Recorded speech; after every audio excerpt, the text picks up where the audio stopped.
How did our property markets perform over 2022?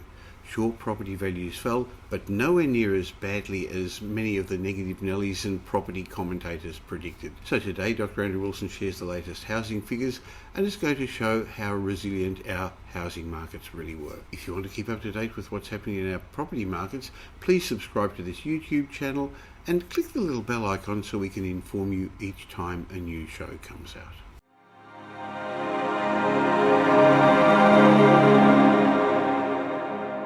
2022 was the year that nobody really saw coming. If you would have asked me at the beginning of last year, 2022, I wouldn't have thought we'd be talking now about an inflation rate of 8%, or that we would have had 8 consecutive interest rate rises over the last year, or there'd be a war overseas with no end in sight, and that we'd have the lowest consumer confidence for decades. But here we are. 2022 is also the year that many property experts were way off the mark in their economic and property forecasts. Throughout the year, the media kept reminding us about how rising interest rates were going to hammer our property markets, and certain commentators kept warning us about an upcoming severe housing market crash. Now, sure, property values fell, but that always happens after a property boom. So what really transpired? How did our housing markets perform over the last year? That's what Australia's leading housing economist, Dr. Andrew Wilson, Chief Economist on My Housing Markets, is going to share with us today. Hi, Andrew. Hello, Michael, and Happy New Year to you and to everyone else. It certainly has been an interesting year, always is an interesting year, isn't it, in our property markets. We have the latest data released now, which is exclusive to My Housing Market, shows us just how we have performed over calendar year 2022.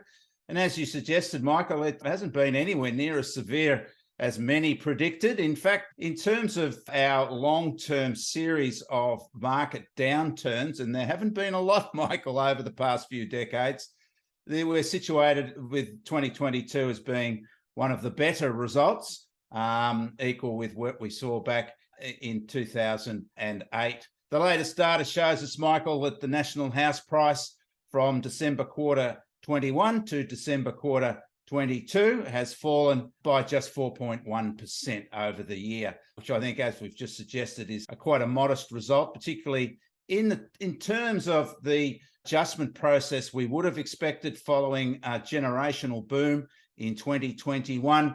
And of course, all that added spice of interest rate increases, the first interest rate increases we've had in over a decade. We've had a series of interest rate increases. In fact, unprecedented increases in interest rates in terms of the monthly series, as well as the actual value of interest rate increases through the period since May, when the Reserve Bank decided to tighten monetary policy. So, notwithstanding that impact on affordability, and of course, as you mentioned, Michael, confidence always suffers with those blazing headlines of interest rates rising will mean house prices crashing, which once again has proven to be way off the mark. Well, Andrew, we know there's not one Australian property market, but in general, the media and the commentators have been talking about the Australian property market. So you've explained to us what's happened there, but clearly the markets have been fragmented. Some segments have fallen more than others, and on the whole, they've dropped 4.1%. But let's work through the various states, please. As you said, Michael, there is really no such thing as a national housing market per se, whereas the national house, well, what we do, of course, when we take these national house price measures is we do a weighted average. We look at the medians in each capital city, and then we take a weighted average according to the stock numbers in each of those capitals, and that then gives us the national price. So, of course, Sydney and Melbourne, particularly having the highest volume of properties of all the capitals, our largest capitals, they account for most of the energy in the national house price.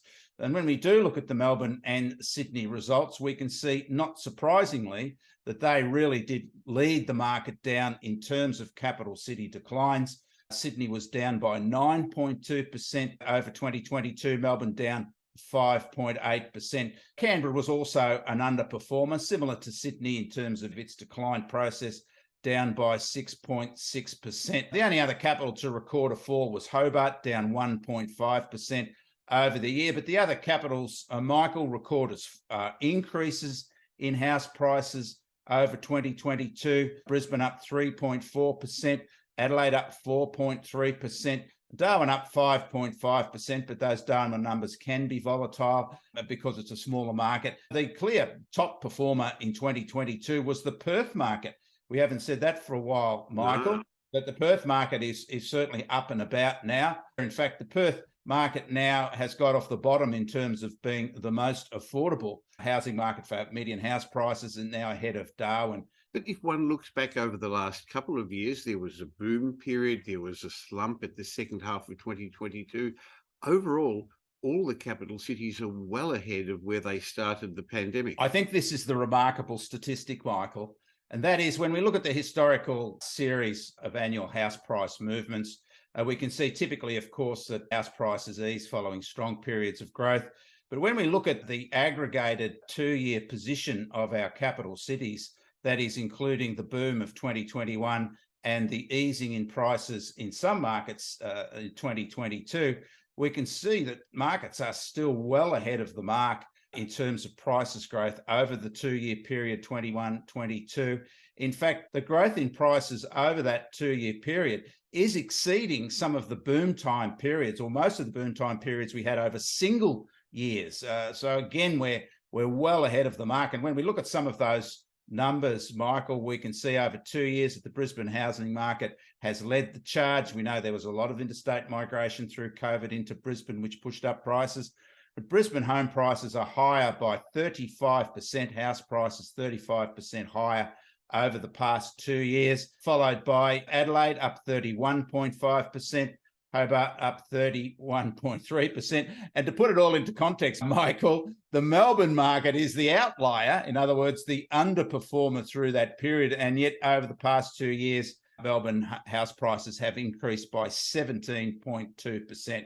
I think that's quite a positive return for Melbourne homeowners. But some people are going to be watching this, Andrew, and saying, yes, but the worst is yet to come. There's that mortgage cliff, another cliff when fixed rate mortgages expire. But as 2022 finished off, there clearly signs were emerging over the spring period that the markets were reviving. Asking prices started to flatten out. Some even started rising. Auction clearance rates were strong. So it's possible that we're over the worst of the downturn now. Well, I think clearly, Michael, that the signs are there of a spring revival. We saw clearance rates rising over spring compared to winter.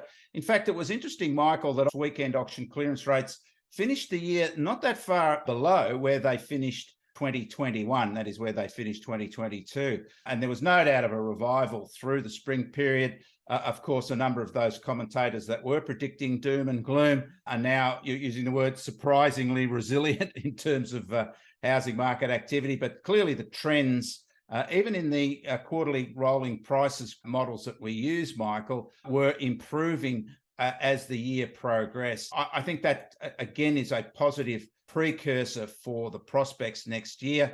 Even when we look at the quarterly change from month to month, that is the November quarter versus the December quarter median house prices in Melbourne, Michael, they actually increase over that quarterly comparison period.